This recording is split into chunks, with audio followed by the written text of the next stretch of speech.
ডুমুরিয়া উপজেলার ৫ নম্বর আটলিয়া ইউনিয়নের ৭ নং গোবিন্দকাঠি ওয়ার্ডে সনাতন ধর্মাবলম্বী সমাবেশ ও কমিটি গঠন করা হয়েছে।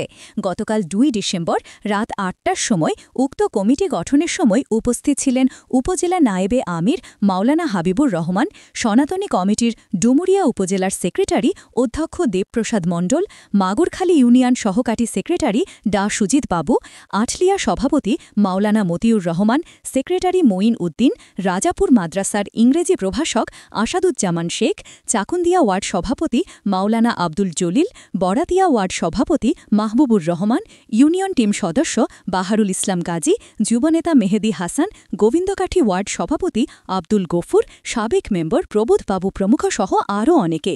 এ সময় ২১ সদস্য বিশিষ্ট সনাতনী কমিটি গঠন করা হয়।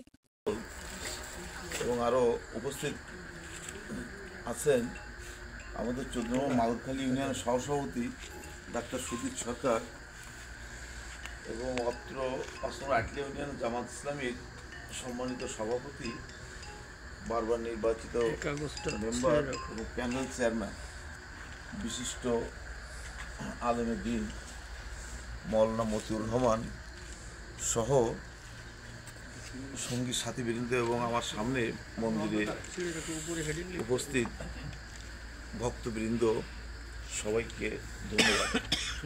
অবশ্যই ইতিমধ্যে কথা যা হয়ে গেছে, সব কথা এক এক করে এসে গেছে। তো আমার বসে কয়েকটা চিন্তা আমার মাথায় আসছে। অবশ্যই আপনাদের ধর্মীয় কথা দিয়ে বক্তব্য দিতে গেলে ভালো লাগে। তো একটা জিনিস আছে কি, আমি আপনাকে অনেক আপনি অনেক বক্তব্য রাখেছি, আপনাদের কালীপুজো, তারপরে অন্য যে পুজোগুলো আছে আপনারা বক্তব্য রাখেছি। দেখেছি আপনাদের পুরুষ মানুষ এইগুলো শোনে না বেশি। আজকে তো আপনারা বসে আছেন রাজনীতি,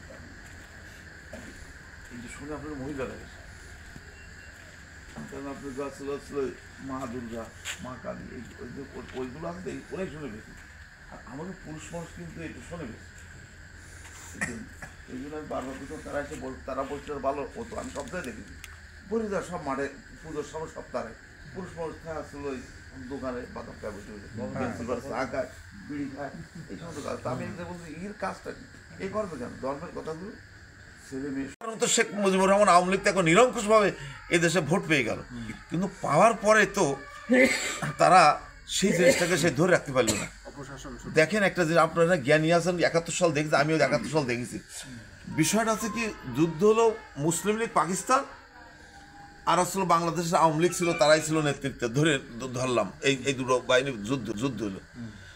তো সেই মুসলিম লীগের যুদ্ধ করলো আওয়ামী লীগের বিরুদ্ধে, এই মুসলিম লীগের কথা তো কোনো সন্তানের কারো মনে নেই, মনে হয় তারা দুধ দিয়ে ধর তুলসী হয়ে চলে গেছে।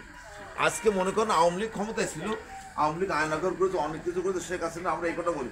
এখন যদি ২ বছর ৫ বছর পরে আওয়ামী লীগের কথা না নিয়ে শুধু যদি খালি করে রাশেদ খান মেননেই সব করে দেবো, হাসানুল্লাহ ইনুই সব করেছে, এই ২৪শে জুলাই নাই সব করেছে রাশেদ খান মেনন, এই কথাতে বলি, তাহলে একটা অন্যায় হবে না? কেন শুধু জামাতের কথা?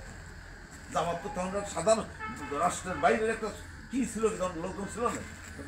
এই থেকে বলে একেবারে এই মতিউর বলতো দেশে একটু রাজাকার। এখন দেখেন বিএনপি, এটা আওয়ামী লীগ বলেছে বিএনপি জামাত রাজাকার, এখন ঘুরিয়ে ফিরিয়ে অমনি কারণ বিএনপি আবার বলা শুরু করেছে আসলে জামাত ইসলামী রাজাকার, যুদ্ধ করেছে। আরে রাজাকার তো এদেশের আপামর ১৮ কোটি মানুষ হয়ে গেল, তুমি কি আমি কি সবাই বললো তো রাজাকার, এই কথা বলি না, শেখ হাসিনা তাড়াই দিল।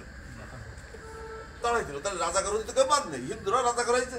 ওই ঢাকা বিশ্ববিদ্যালয়ে যে মেয়েটা হিন্দু ছিল, যে মেয়েটা মানে ব্রাহ্মণ ছিল, যে মেয়েটা ছিল ওই অন্য ধর্ম খ্রিস্টান, যারা যা ছিল সবাই তো শুধু রাজাকারের দায় দায়িত্বটা মাথায় তুলে নিত, আপনার সবাই রাজাকার এই বলে তো শেখ। তাহলে এখন এই রাজাকার থেকে বিএনপি বাইরে যাচ্ছে, তো ওরা তাহলে ফেসে